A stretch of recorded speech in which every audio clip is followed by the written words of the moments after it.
জীৱন বহুত দুখ জাল্লাৰে আমি চলি আছোঁ। লগতে অসম চৰকাৰৰ এই কথাটোৱে আমি জানাব খুজিছোঁ যে আমাক শান্তিৰ নামত ঘূৰাই আনি যিহেতু আজি শান্তি মানে স্থাপন কৰিব সহায় সুবিধা দিয়া নাই, সেয়া আমাৰ বহুত দুখ লগা কথা আৰু লজ্জাজনক কথা। আমি আজি জংঘলৰ পৰা ঘূৰি অহাৰ পিছত যিহেতু আমি ৰাইজৰ মাজত জীয়াই থাকিব লাগিব, কেনেকৈ জীয়াই থাকিব লাগিব, এই সুবিধাটো আমাক যিহেতু চৰকাৰে আমাক গতাই দিয়া নাই, সেয়া আমাৰ বিৰাট দুখজনক কথা। আৰু সেই দুখজনক কথাই আমি আপোনালোকক মানে আজি মিডিয়াৰ জৰিয়তে আমাৰ মানে সকলো এক্স NDFB যিবিলাক আছে মানে আজি আপোনাৰ অসম চৰকাৰে হওক বা BTR চৰকাৰে হওক বা চেণ্ট্ৰেল চৰকাৰে হওক আমি জনাবলৈ আগবাঢ়ি আহিছোঁ। যিহেতু আহিব যিটো বিগত দিনবোৰত অতি শীঘ্ৰে আমাৰ যিবিলাক চুক্তিৰ মাধ্যমেৰে দফাবোৰ আছে এই NDFB সকলৰ মানে জীয়াই থকাৰ সংস্থাপন দিয়াৰ মানে কথাটো ওলাই আছিল, সেইবোৰ কথা অতি শীঘ্ৰে যেন আমাক মানে কামবিলাক সফল কৰি দিয়ে আৰু আগুৱাই মানে অতি এই 1 মাহৰ ভিতৰতে যে আমাক কামবোৰ ক্লিয়াৰ কৰি দিয়ে, জীয়াই থকাৰ কাৰণে আমাক ৰাস্তা দিয়ে। যিটো এটা আমাৰ কোভিড প্ৰট'কল যিটো চলি আছে, আমি ক'তো যাব নোৱাৰোঁ, খাব থাকিব মই শান্তি নাই, অহাই ওলাই গ'লে কাম কৰিব গ'লে জহাই হ'লেও প্ৰশাসনৰ মানুহে সোধে যে আপুনি কোভিড প্ৰট'কল কাৰণে মাস্ক পিন্ধা নাই বা টিকা লৈছে না নাই, এইবিলাক কথা যে আহি পৰে। যেন আমি গাঁৱত ওলাই গ'লেও তাৰমানে কিছুমান কথা আমাৰ নিজৰ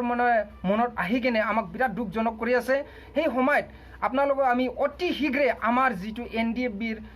যে দুখ এইবিলাক একদম সহজ সৰলে কামবিলাক মানে আগবাঢ়ি লৈ যায়, সেইখিনি আমি অসম চৰকাৰ বা ভাৰত চৰকাৰ আৰু BTR চৰকাৰৰ মুখত আমি দাঙি ধৰিলোঁ। লগতে আমাৰ যিবিলাক দফাবিলাক অতি শীঘ্ৰে কৰাৰ কাৰণে আমি বাৰ বাৰ আহ্বান জনোৱাৰ মানুহটো আপোনালোকে যিটো মানে ফেইল কৰি আছে সেইটো আমি ভাল পোৱা নাই। যদি আপোনালোকে আমাক সংস্থাপন দিব নোখোজে তেতিয়াহ'লে আপোনালোকে অতি শীঘ্ৰে আমাক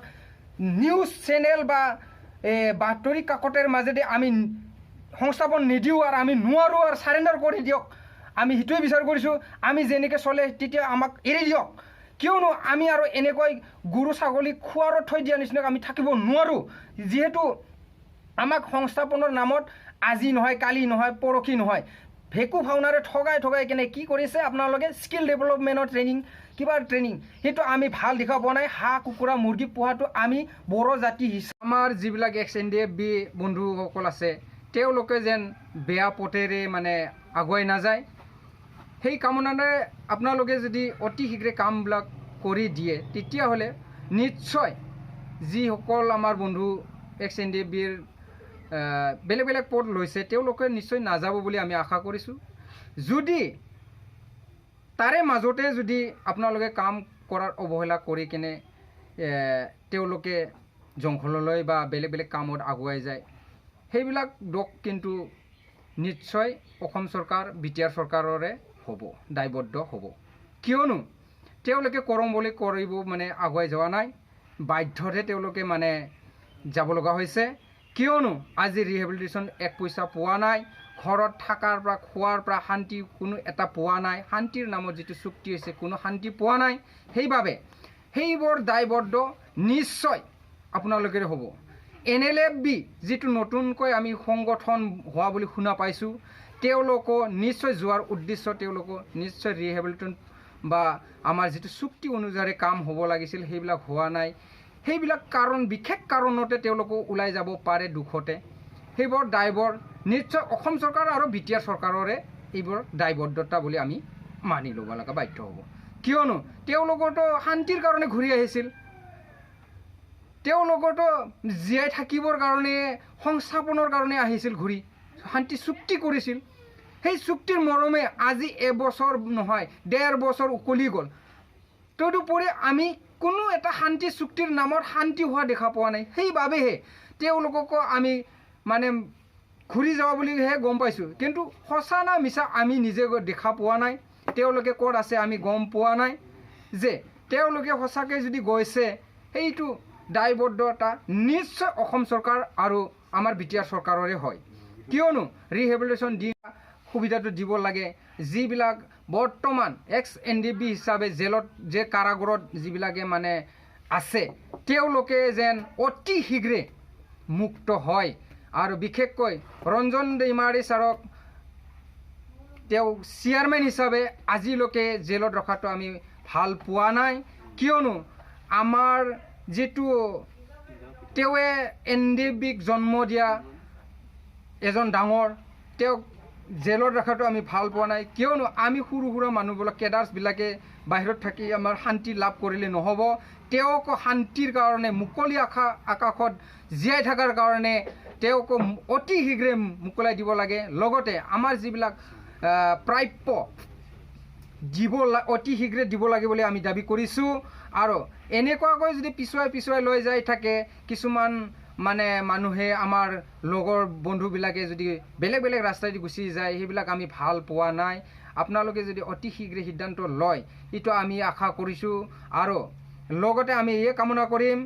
যিবিলাক কাম বৰ্তমান চুক্তি অনুসাৰে হ'ব লাগে এই শোণিতপুৰ ডিষ্ট্ৰিক্টেদি এটা মানে ডিষ্ট্ৰিক্ট বঢ়াই নিয়া বা BTR যিটো অঞ্চল এইটো মানে ডাঙৰ কৰাৰ মানে এটা চুক্তিত আছিল লিখা সেইবিলাক কাম আমি কৰা দেখা পোৱা নাই সেইটো অতি শীঘ্ৰে কৰি দিব লাগে হেমন্ত বিশ্ব শৰ্মা ডাঙৰীয়াৰ আগত আমি এইটোৱে ক'ম যে আপুনি চুক্তিৰ অনুযায়ী এইবিলাক কাম মানে আগুৱাই লৈ যাব লাগে বুলি আমি অতি শীঘ্ৰে কামবিলাক সফল মানে দেখুৱাই কৰি লৈ যাব লাগে এইটো আমি আপোনালোকৰ অনুৰোধ লগতে আৰু যিবিলাক আমাৰ NDB সংগঠনৰ ল'ৰাবিলাকৰ কিছুমানৰ কিবা অহা নাই ভেৰিফিকেশ্যন অহা নাই কিছুমান আহিছে যদিও গায়ব হৈ আছে আৰু কিছুমানক এনেকুৱা কাম কৰিছে যিবিলাক নেতাই কিছুমান আমাৰ বড়োৰ মাজত বা শান্তি চুক্তিৰ মাজেদি কিছুমান নেতা হৈ কিনে কাম কৰি আছে তেওঁলোকে কিন্তু কিছুমান ভাল কাম কৰা নাই ৰিহেবিলিটেশ্যনৰ নামত যিবিলাক বৰ্তমান লিষ্ট ওলাইছে কিবা ওলাইছে ফৰ্ম দিছে এনেকুৱা কিছুমান মানে নিউজ ব্যৱহাৰ কৰি মানে প্ৰকাশ কৰি দিছে এইবিলাক আমি ভাল পোৱা নাই হলে সকলোৰ সমান হ'ব লাগে সকলোৰ কাম এক হ'ব লাগে সেয়ে আমি কামনা কৰিছোঁ কিন্তু লুকাই কিছুমান কাম কৰাটো আমি ভাল পোৱা নাই কাকবা কৰবা লুকাই কানে কিছুমান কাম দিছে কাকবা কিছুমানক থৈ কিনে কিছুমান কাম কৰিছে এইটো আমি ভাল পোৱা নাই কাম কৰিলে সকলো লিডাৰবিলাকে মিলি একজোট হৈ কাম কৰিব লাগে সেয়ে আমি কামনা কৰিছোঁ আৰু লগতে এই কাম যিবিলাক কাম আগবাঢ়িছে এইবিলাক সকলো কামবোৰৰ মানে NDB কেডাৰ্ছবিলাককো জনাব লাগে কিন্তু আমি দেখিছোঁ আজিলৈকে কোনো মানে কাম কৰাটো এটাও মানে NDB যিবিলাক কেডাৰ্ছ আছে তেওঁলোকক কোনো এটা কামকে মানে নেদেখুৱায় এইটো আমি বৰ দুখ